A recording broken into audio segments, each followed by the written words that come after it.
Hello. Hey there. Hi. Oh, this Am I is the nice only seeing one? everybody's faces popping up. Just give Oh, me. yeah, we've got all kinds of people coming in. Oh, wow. Yes, I do. This is fantastic. I love this. Robin, you've been waiting. Thank you for waiting patiently. Sure. Betsy and Liz and Cami and Tina and Michelle and another Michelle. Hello. And I see that Betsy has found the chat function. So please do feel free to use the chat function during this conversation. You can pop questions in there for me. If you will, it's okay to go ahead and say hi in there if you want. Once we get going, if you'll hold the chats for questions only, that way I can see them more easily. They don't get buried. But right now, feel free to say hi, and you can pop questions in there as we go. So if you come up with a question while somebody else is talking, you can go ahead and pop it in there, or you can wait and raise a hand, and I'll try to catch up with everybody. But I'm going to let everybody get in here. Super excited to see everybody. I went in to try to open this up right at 12:30. I actually tried like 2 minutes early. I couldn't find the link. I don't know. Facebook seems to have buried it. You would think I'd have had it saved somewhere else, but I didn't, which reminds me, I need to leave Facebook open because if folks are having trouble getting in, they may message me. So just want to be aware of that. Okay. And I'm going to post the link again in the group. Tina, did you make it into the meeting? Are you in there now? I just saw your comments on the. Oh yeah, that's me. Good. Oh yeah, so I have found that, well, there are a lot of us who have trouble with technology. It's just, I'm good at a lot of things. This isn't it. And if I had been smart, I would have had my admin join us, my assistant join us, and run the technology. I will probably do that next time, but that's why this is the practice run. Figure out what I can do better next time. Oh, this is lovely. All right. How is everybody doing? Anybody want to pitch in with a few top of mind thoughts before we dive in? Ben, I've been stalking you, following you, reveling in your life and your expression for a year or more, wondering when I might be ready to take advantage of your services as the book midwife. And it'll be coming up soon in the next 1 to 7 months, maybe, but yay. Lovely. Beautiful. Well, I'm really happy to have you here, Liz. This is delightful to get to meet so many people. Kathy, Francis, if I say your name and I'm saying it wrong, please pipe up and correct me, or if you have a different name that you prefer. Okay, I'm going to go ahead and start talking so we can get started. I think that my business partner, Corey, may join us. It kind of depends on what's up. And if he pops in here, I'll introduce him. But so I'm Fen. Hi. I am the book midwife. I've been doing this work for a long time, but I've been doing it under this concept as the book midwife and in partnership with Corey and as a full-blown business model since last July. Robin is one of, you see her, well, I see her in the top right. I don't know where you see her, but she is one of my spiritual teachers, and she oversaw for me last year a vision quest, out of which this eventually sort of unfolded. This is very much my life purpose, and my mission. And I do see this as mission-driven work. So in working with authors, I believe in books. I believe in the power of books to change the world, to nudge things in the direction that we want to see the world going. So that is why I do this work. I partnered with Corey because he has a very similar vision, a very similar mission, and he is really good on the side of things that I'm not. So Robin, I see your question about self-publishing, and I will address that. And I did see the questions that some of you all posted on the Facebook group earlier as well. The reason I partnered with Corey is because he handles the whole publishing side of things. So between us, I help the author actually get their book out. I help them turn it into the vision that they had for it, help them line it up with their purpose and their audience and so forth. And he helps actually get it published and out into the world. So that's a little bit about me. And then just to be specific, so I am an author and a writer myself. Some of you have seen, I just put out a volume of short stories. I have another book that's not currently available because I have trouble with the printer that was printing it. I published a few years ago. I'll be working with Corey to get that available again. But first he and I have companion volumes in process. So I'm an author as well. I write both fiction and nonfiction. The authors that I currently work with in the Book Midwife program are nonfiction authors explicitly, and very often they are, not often, who are they? They are often brilliant weirdos like me. They may not think of themselves as brilliant yet, but by the time we're done, they know their own brilliance. Very often have it, and when I say a weirdo, they have a unique perspective. I mean that fondly. That's a kind word in our family.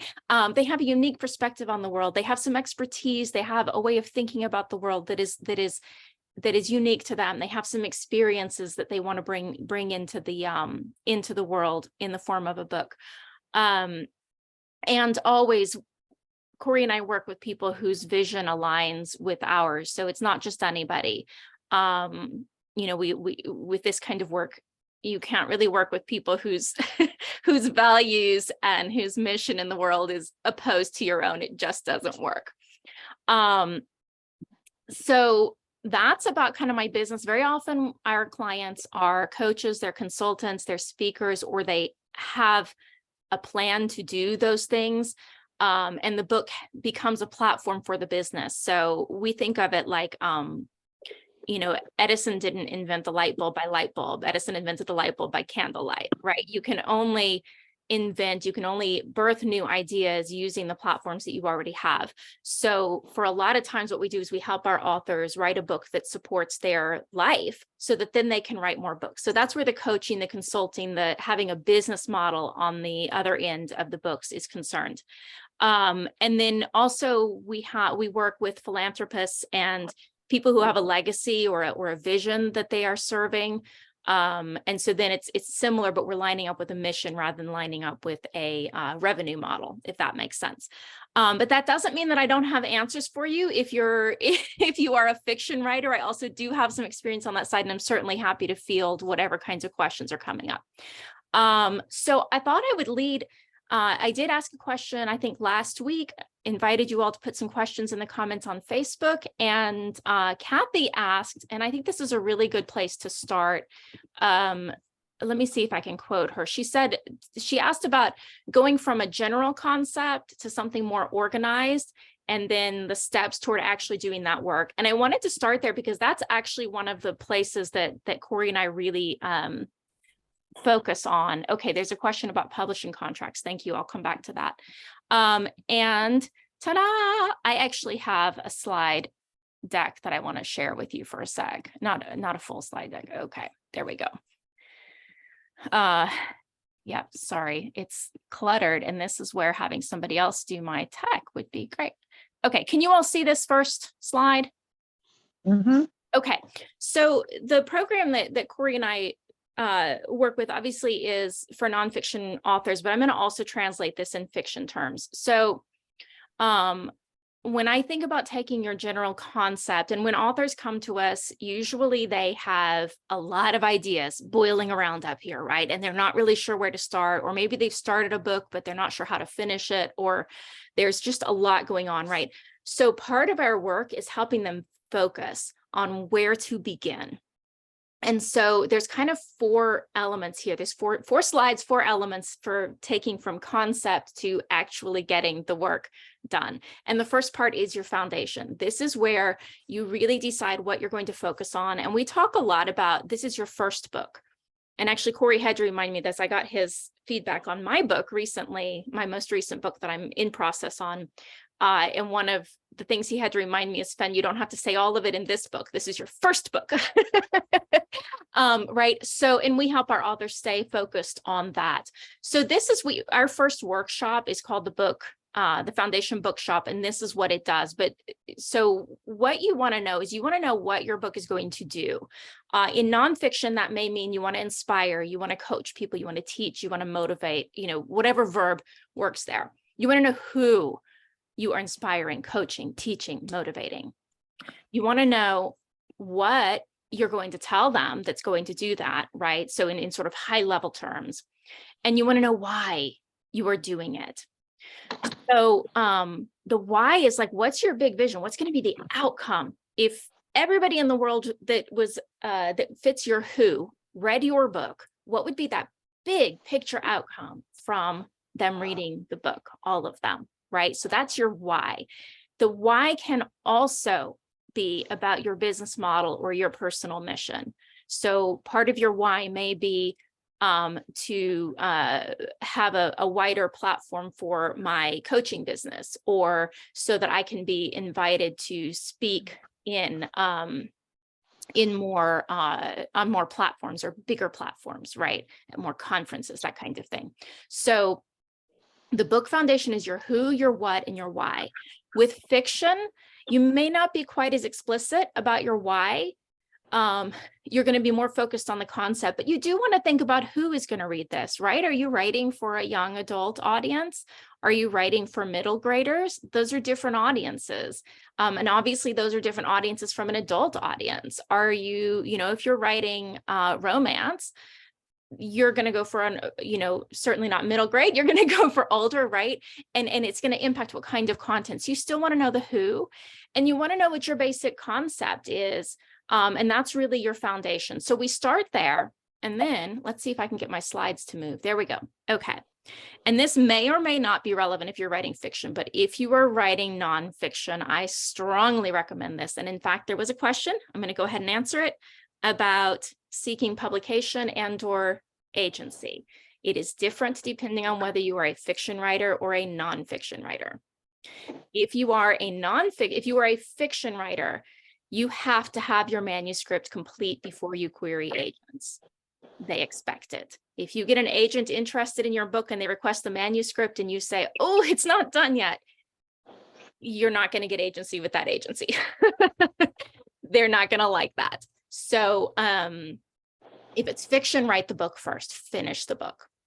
If it is nonfiction, the opposite is true. If you are looking for traditional publishing, so that's another whole topic. If you are going through a traditional publisher, they are going to expect you to put together a book proposal. And in your book, and I'm not going to go into all the depths of that because actually Corey and I don't, we're not traditional publishers. And if that's your route, we can help you get partway there, but it's actually not, for most of our authors, not what we recommend. I'm not going to get into why right now, unless you just are dying to know, you can ask me and I'll answer. But regardless, you have to have a working outline, whether you're going traditional or whether you're going to create your own publishing house or publish through an organization like ours, through a program like ours. You have to have a working outline. You may as well do it at the beginning. It's going to save you a lot of grief later on down the road. If you are writing fiction, there's two schools of thought. And actually, I tend to be a lot more freewheeling when I'm writing fiction. I tend to I have a concept, I have a character, and the characters tell me where they're going. I haven't tried to do it with an outline, but some people do. And if you're working with an outline, then, it's just the beats, the high beats of the story. You can think of it as like a 5-act play or a 3-act play or something like that. With the nonfiction, generally what you're going to have is you can have an intro and a conclusion. So there you go. Part of your outline is written already. And then you're going to have 3 to 5 or maybe more, depending on your content, main sections in the middle. And the things you want to think about are, what are the key takeaways that I can't go back. How do I go back? Who knows? There we go. There we go.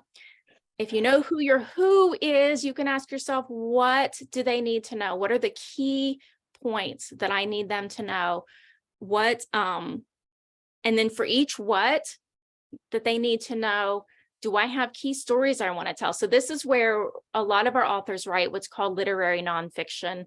There's a point to it. There's a how-to involved, but it's also they're bringing up their own personal stories. So for each main point, what are the main stories that I need to tell, that I want to tell? And you're not actually writing it in the outline. You're just saying, oh, that story about my mom in the parking lot that one time, right?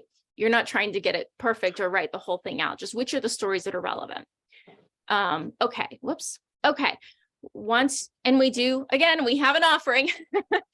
We help our authors do this. It's a pretty magical time. You just brain dump on us and we help you put that outline together. But that is how that's that process. So it's understand your foundation, create your outline.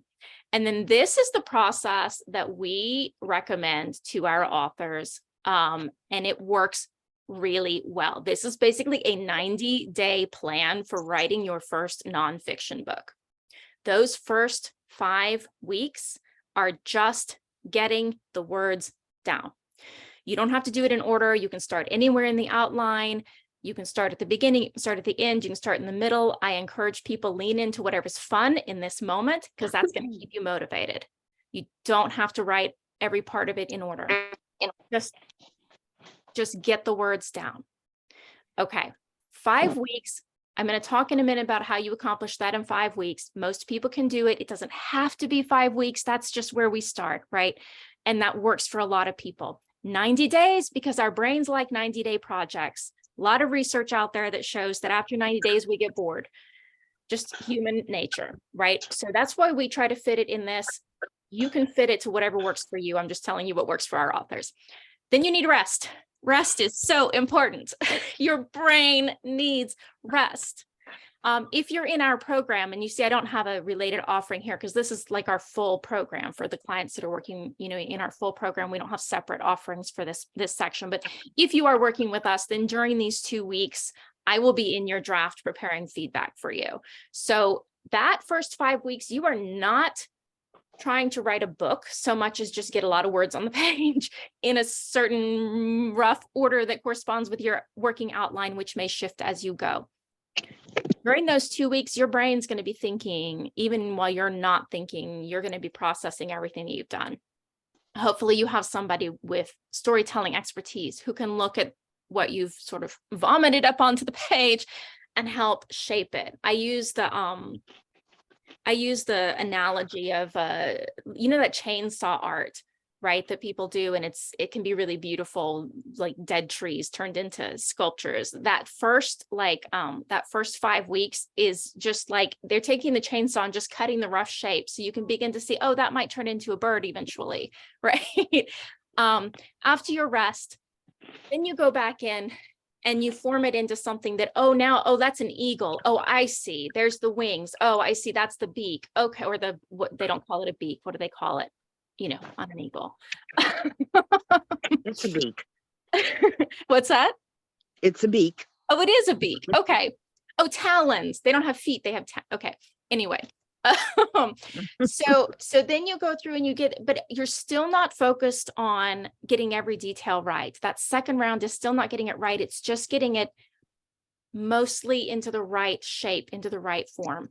Now I have here at the end, I have this 4 weeks. It really should be broken into 2 more 2-week segments because you want to rest.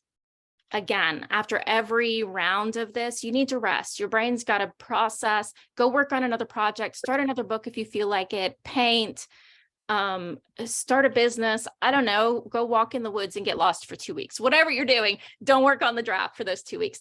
And again, if you're in our program, then I am editing at this point. So I'm in there just kind of like really fine tuning and helping you bring the shininess out of the magic of your draft.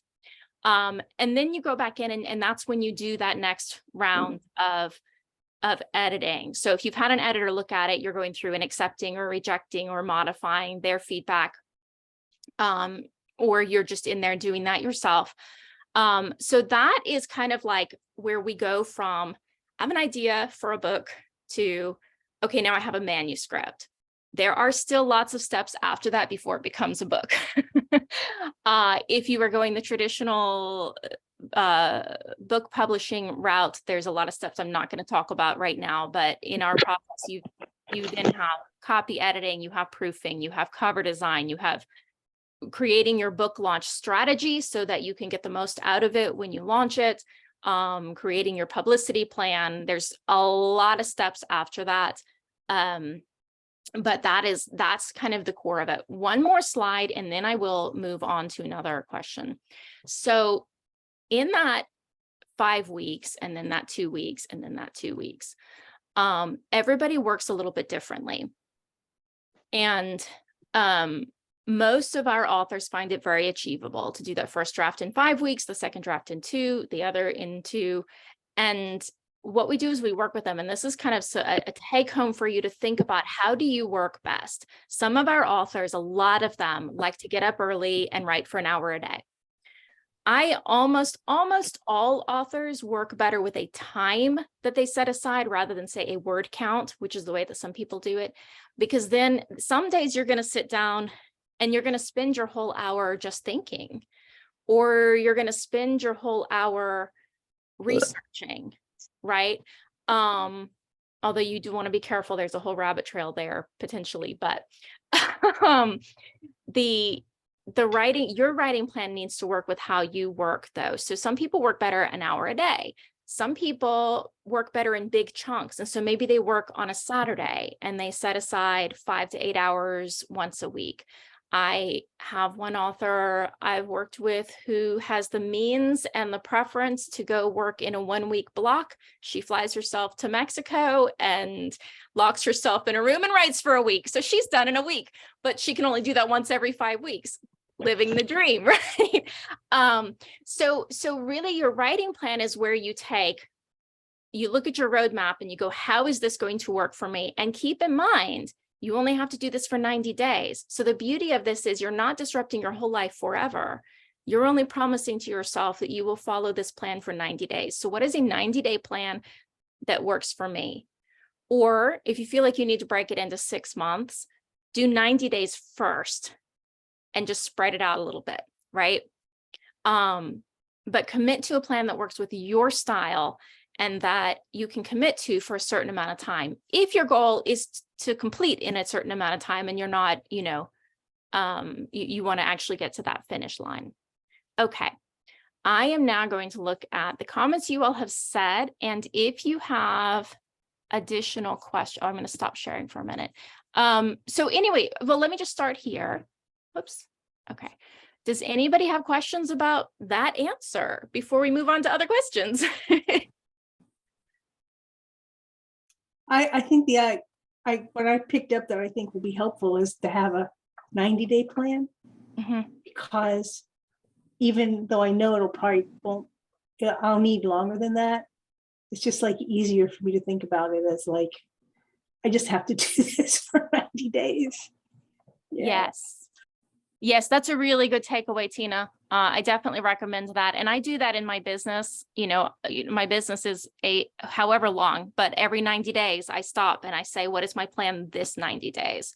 And that's actually a pretty well documented approach. If you're interested in learning more about that, I recommend a book by, I'm going to put it it's Gino Wickman.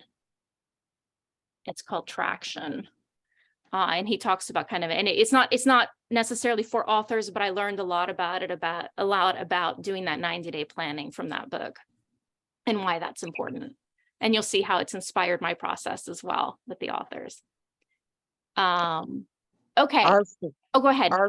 Our first 2 books, Sandy and I wrote within 90 days, but I'm now working on a personal book and I can't even set a time per day to write.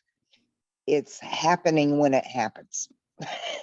And so far it's taken probably about 5 months.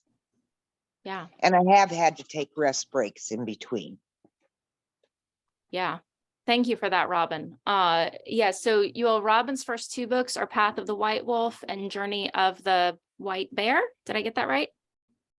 Did I get your second title right, Robin? Yes, you did. Yes. Okay. And I'm amazed and delighted to hear that you wrote each of them in 90 days. Robin writes with a writing partner, Sandy D'Entremont. Is that how you pronounce it? Yes, it is. And I do recommend those books if you're interested in the spiritual journey around the wheel of the year. And just, yeah.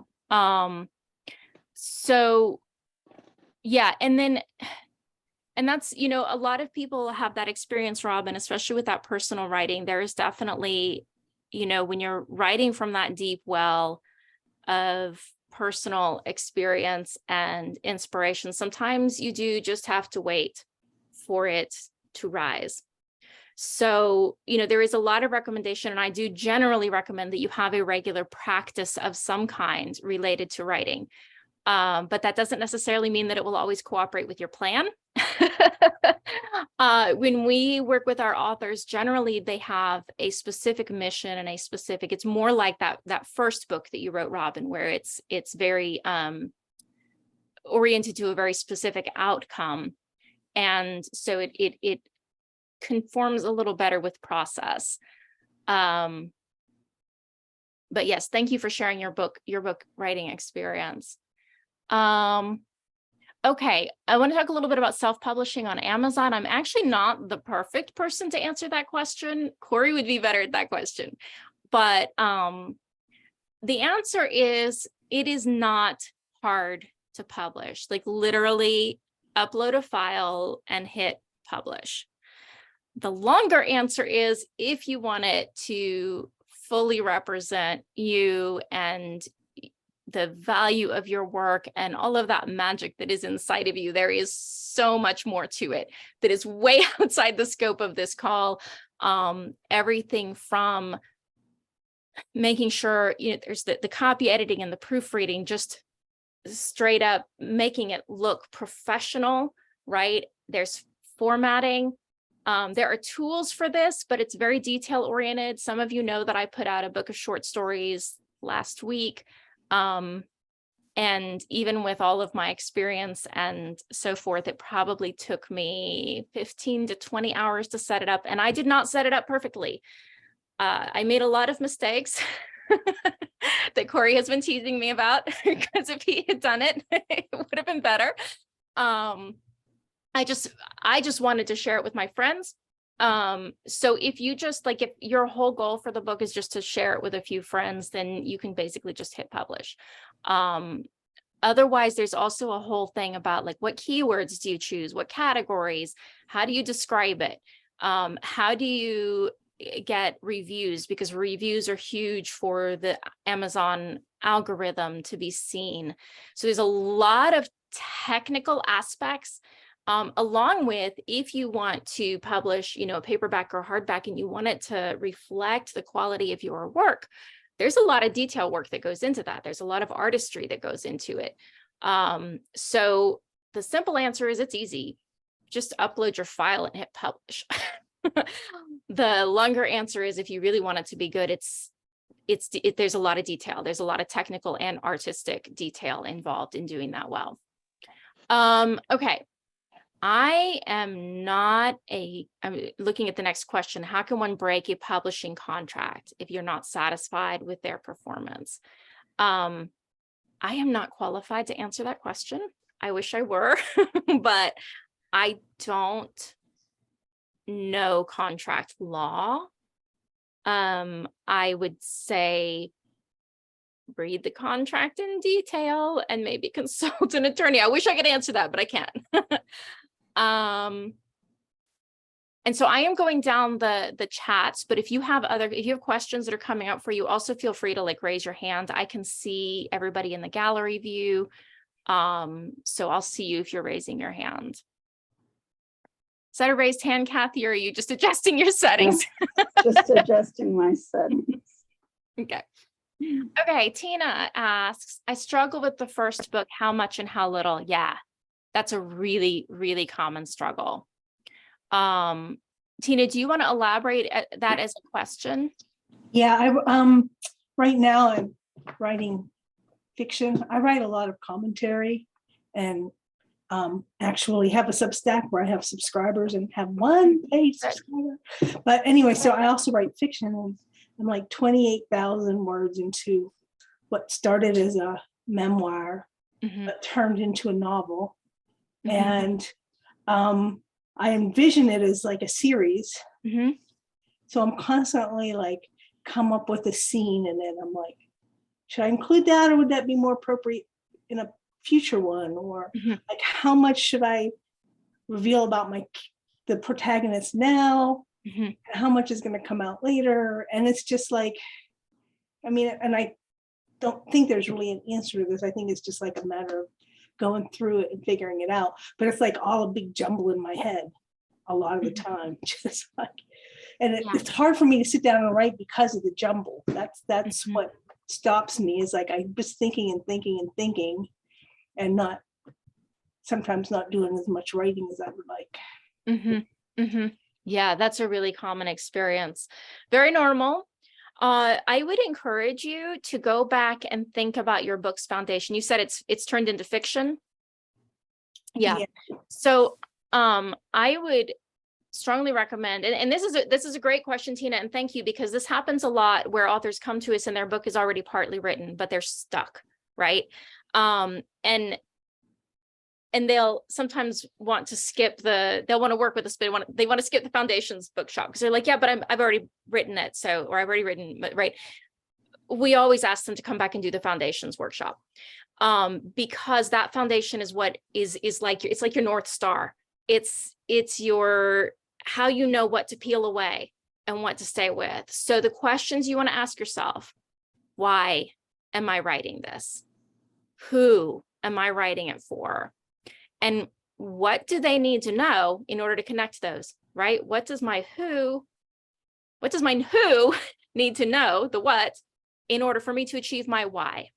Okay. So you're still in your first draft, right, Tina? Yes. Okay.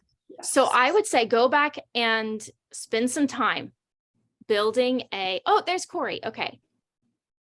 I'm going to pause for a second because this is, Corey's gonna want to participate in this question. There he is. Corey. Hello. Welcome. I am so happy to be here. What a lovely group of people we have. Yes, we are. So say again. Is that Michelle down there? Or is that a different Michelle? I think that's a different Michelle. Michelle Roebuck was here earlier. She had to dip out early. Got it. I see Robin. Hey, Robin. Good to see you. And Cammie is here. You know Cammie. Cammie. Yeah. Of course. Yes, these lovely people. So Corey, I already told them about you. I've already Kathy had asked in advance about sort of the process of going from concept to a finished book, which was such a great lead in for me to talk about how our process works and how they can apply that, right? Tina has just asked, she has a draft that is 28,000 words, and she's finding it difficult to know where to focus, like what to leave in and so forth. I have encouraged her to go back and start with a foundation, even though she's partway into the draft. That's the starting point. And since you just joined, so one thing I haven't said is that foundation bookshop that I talked about, that was Corey's invention. It was the reason I wanted to work with Corey. I saw him deliver that to one of his clients and I went, that's my partner. And we've been working together ever since. So I'm actually, Corey, do you mind? Would you field that question or talk a little bit more about how the book foundation might help Tina and others stay focused? Yeah, of course. So it was the whole kind of thing that I was going for is that like elusive clarity. I think that's like the hardest part with a book is being really, really clear on like who this book is for, what it's about. And then the fuel for the fire is why you're doing it. And then you think about, all right, I have so many books in me. We all have so many books in us is what's this book about? What's this book trying to accomplish? What's this book for? What is my next book that I'm going to write? And so I think that is why, and it took me, I had a whole bunch of tragic failures to get to the point where I see now that it's all about that who, what, and why.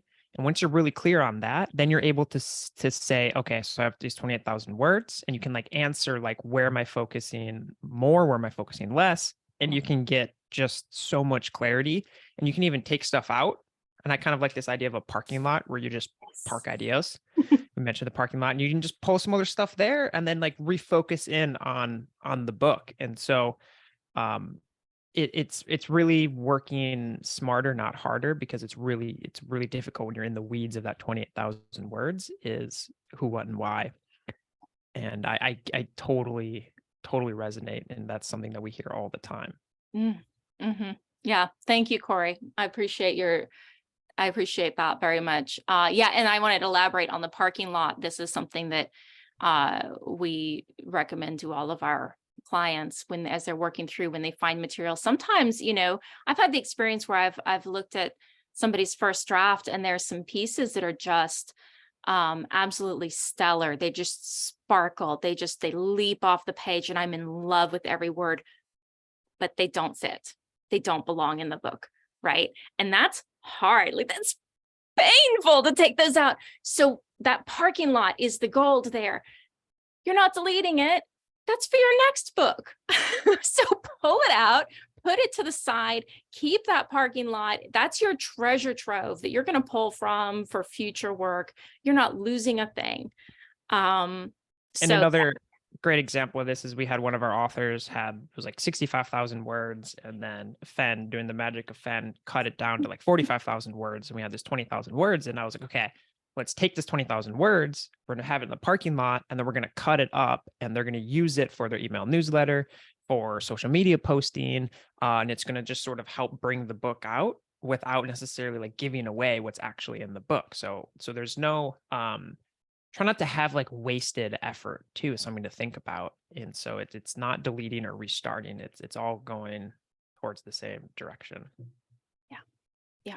Thank you. That all makes a lot of sense, because I have been actually thinking a lot about who I'm writing for and what is the point of this specific book. Like, I know the overall point of why I write, but I'm this far in, I'm like, oh, but wait, this is like one book. Like, what's the point of this? Like, one piece of work here. So yeah, that makes a lot of sense. Thank you.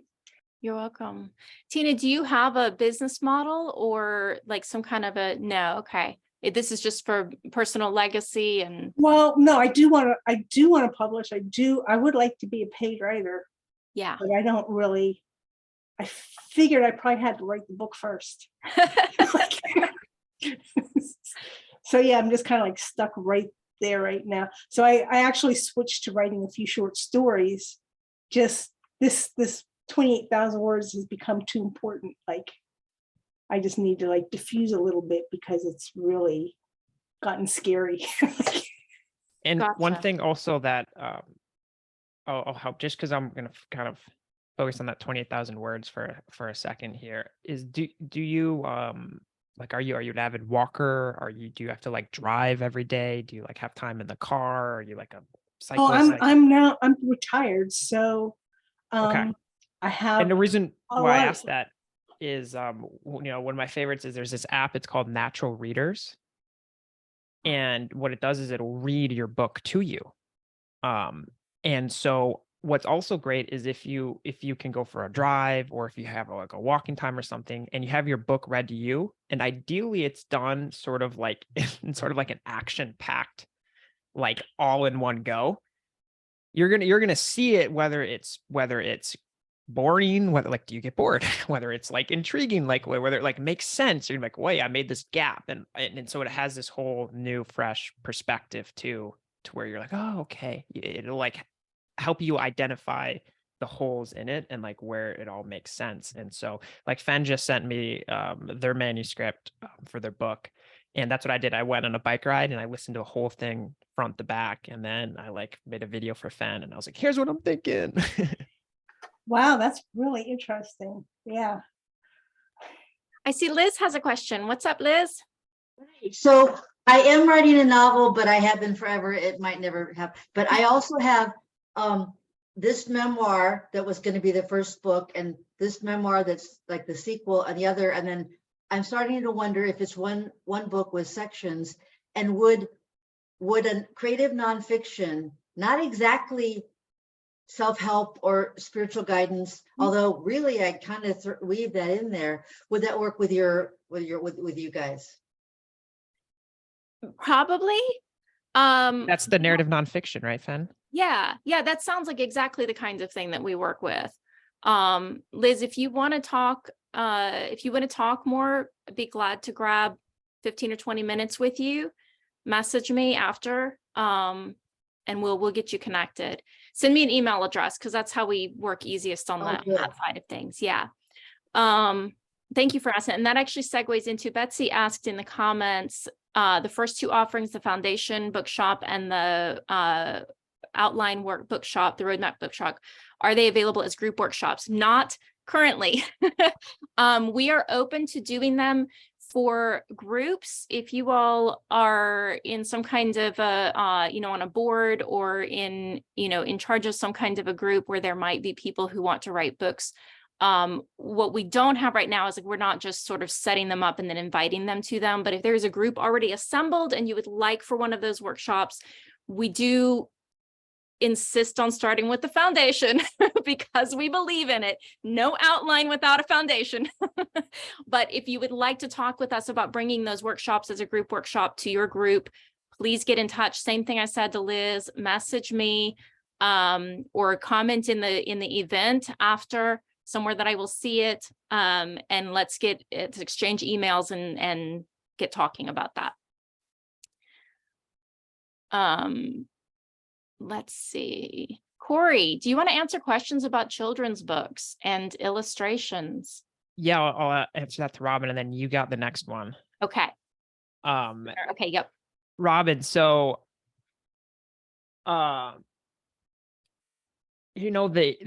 there's lots of exciting things happening with AI, and from what I've experimented with it, to me, it still doesn't have the human element. It doesn't have that, like, just this kind of intrinsic ability to, like, tell a story. And the illustrations in a children's book are so important. And so finding the right match it's really like this matchmaking process, is how do you match the words with the right sort of art. And I've found wonderful people on Upwork. It's a freelance platform. There's great up and coming, fresh, youthful talent that I've worked with on children's books. LinkedIn is also a fantastic place to find maybe people who are more solidified in their careers. And then one of my favorites is, I am obsessively, consistently browsing bookstores. And if you just like a children's book, like, go to the page, and they often have the illustrator that's there. And then you can get creative about researching them. Sometimes you need to go through their agent first, not the illustrator itself. So Upwork, LinkedIn, and just look around bookstores, libraries, etc., and try to find that sort of art that really feels good to you. I'm not the biggest fan of the AI yet, but I think one day maybe, but I just haven't seen the results that I, especially for you, like your work is, you need that, like, spiritual energy in those illustrations, so someone's out there can do that for you. Yeah, I've gone through, like, on Facebook, I've talked to probably a half a dozen illustrators at this point, and they aren't a match. Yeah. Is Upworks, is it an app, or how do you find it? Yeah, it's just go to upwork.com, and it's like Okay. a little bit of a learning curve to kind of, like, post a job or to, like, filter through. But that's something that there's just, like, there's a lot of talent and people up there. It's basically like a freelance place where people post jobs, and then people, like, apply to them. And so I found one of my last children's books I found this young illustrator who's absolutely incredible, from Mexico, who did this, like, just amazing book. So that's a good place to maybe start, and just keep going. Like, if you're doing a children's book, the number one most important aspect of is the illustrations, and it takes time. So find the right person. And then once you find the right person, like they're worth it, however much they are. like it's worth to pay them if you can figure out how to get that done. Okay. Thank you. Of course. Okay, Michelle asked about Scrivener. Yes. Okay, so yes with some caveats. All right, so her question is, Scrivener as a tool in the process, yes, no, or maybe. I bought Scrivener, but I've only used Google Docs. Is there a word processing product that works better or worse for collaboration and keeping track of edits and drafts? Beautiful question. Okay, and Corey, will you put in the comments the name of the program that reads the story to them? Because Michelle's Yes. asking about that. Okay, so Michelle, beautiful. You have already found the two best tools. That's it, Scrivener and Google Docs. And I'm going to tell you why and what each of them is best for. I write long form fiction like a novel in Scrivener. Scrivener's strengths are the ability to organize and manage large amounts of content. You can move things around, you can see things at a glance. It's hard to describe until you've worked in it. If any of you haven't worked in it, you do have to buy it.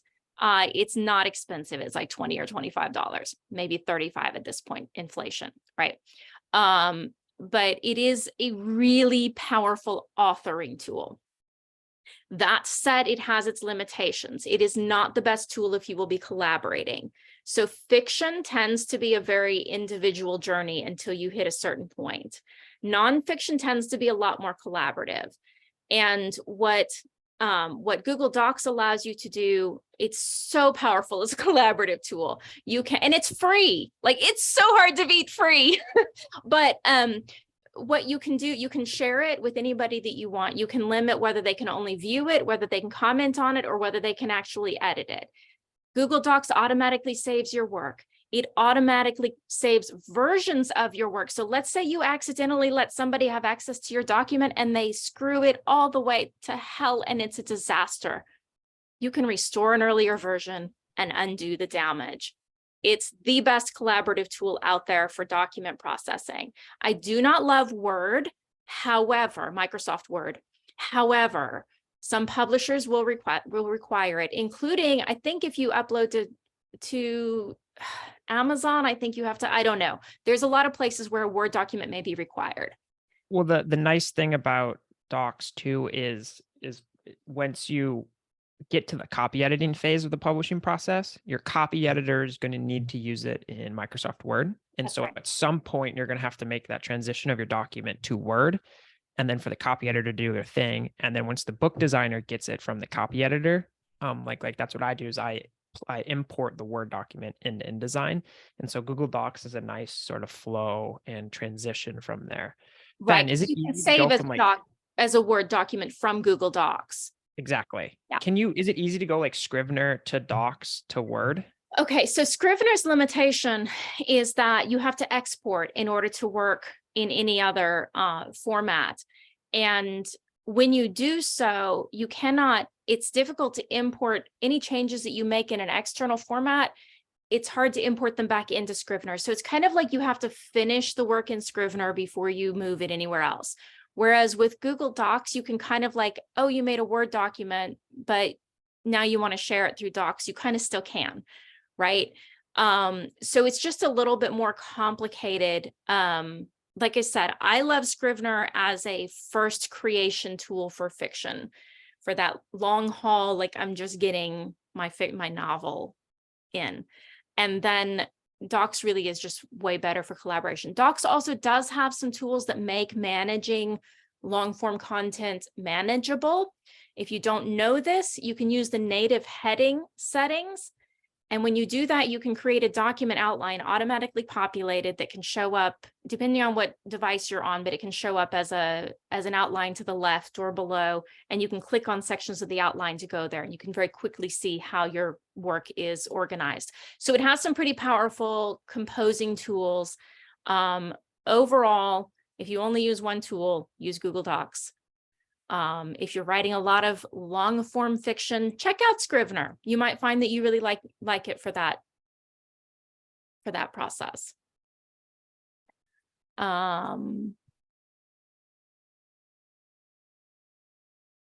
All right, there are some questions. I'm just looking to see. Okay, Amazon takes PDFs also. Got it. Okay. Any other questions? Anything I missed? Anybody? Burning questions or comments? Okay. So thank you so much for joining us. Before we close, I do want to and if I were more organized, I would already have this set up. I would love to have your feedback. If there are things that would make sessions like this more effective. There's another. You're welcome. If there's anything that would make something like this more valuable to you, I've been thinking about different things like possibly inviting authors who have been through the process, maybe authors that have been through our program to come talk about their process, to answer questions from the author's point of view, those kinds of things. I would love to hear what would be valuable to you. If you have further questions, please feel free to reach out to me. Corey, any closing thoughts or comments before we go? No, I was happy I was able to hop in here at the half. Good questions for sure. Yeah, wonderful questions and delightful to see everybody. Thank you so much for joining me. And I'll be back in a couple weeks. So save your questions. As you come up with more questions, we'll be here. And I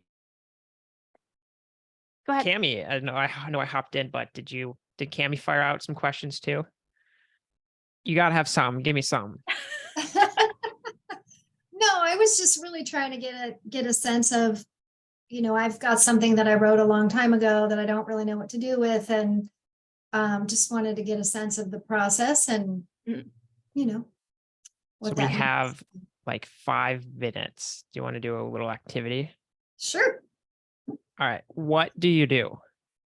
Well, it has nothing to do with what I do, but I help Virgin delegators do it.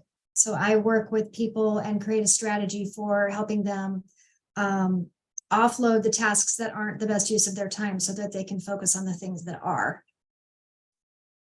Why do you like to That's do the that? best tagline in the history of ever. Sorry, what, Corey? Out of everything in the world that you could choose to do, at this point in your life, why are you focusing on this? Because I want to see people succeed. And a lot of times they get stuck and bogged down and they lose passion for what they're doing. And I want to see them be able to get back to what they're passionate about. Who do you like working with best? Not like who do you actually work with? Like who do you like who's like the most fun to work with? Growth-minded, spiritually inclined coaches and consultants. Okay. I will use my book to inspire growth-minded, spiritually inclined coaches and consultants by teaching them how to offload the things they do so they can focus on what matters, which will lead to my big why of helping people succeed. Wow. I should have recorded that.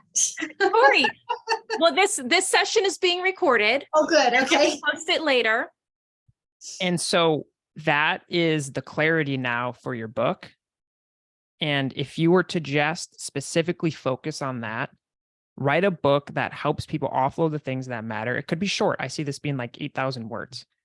And you send that book out to those growth-minded, spiritually inclined people for free and just say, hey, I'm Cami, check out my book. All those people are going to want to come to you and work with you. And so that's your next book. I know you have this other book idea, but what's your next book? What's your first book? That's what I think you should do. Okay. Thank you. That was good. And that was your 3-minute Foundations bookshop right there. Corey, you did that in 3 minutes. You did it in like 30 seconds. What the hell? Amazing.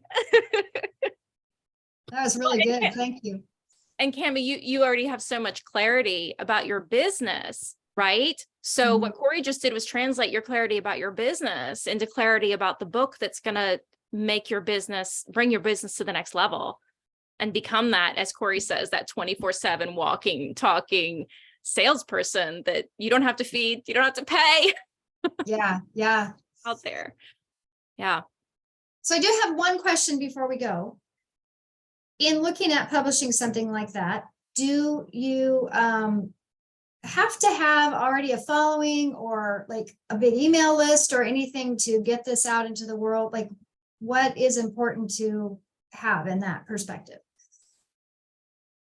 So I'll answer this in two ways here. So for Tina, let's say, who wants to sort of be like a paid writer, what really is important to Tina is having an author platform. An author platform is basically like the ability to sell books. So this is email subscribers, this is following on social media, this is like presentations, public speaking, this is maybe the corporate life that you live, your past job. This is everyone who sort of knows and follows you is I would say is really important if you actually want to like sell books.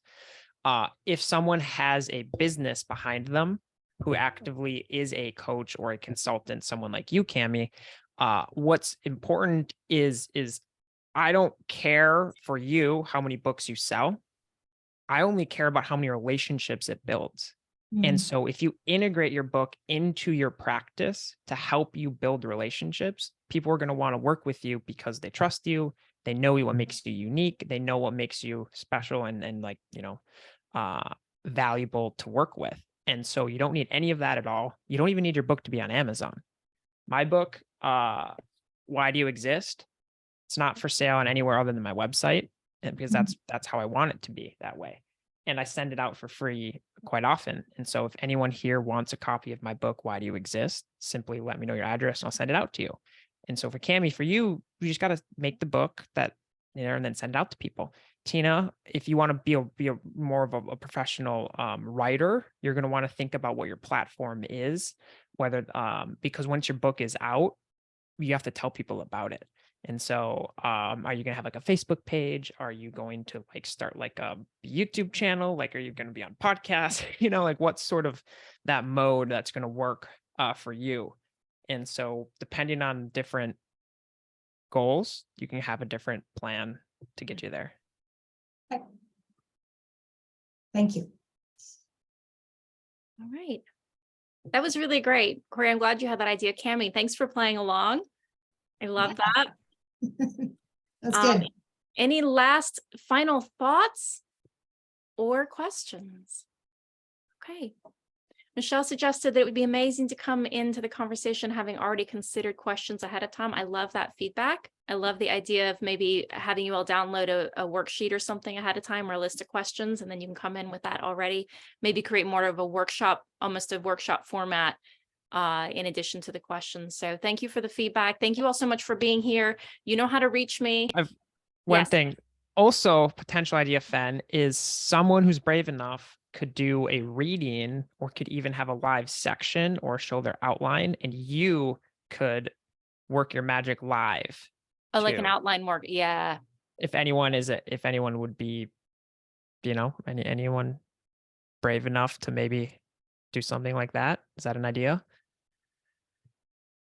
Bring an outline next time and we'll workshop it just like Corey did Cami's foundation. Let me know. I love that.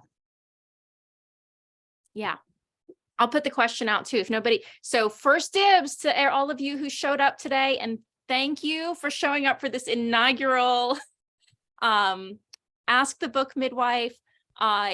First dibs to you. If you want to be that guinea pig for that one, let me know. It doesn't have to be in 2 weeks from now. If you need longer to build an outline to be ready to come, that's fine.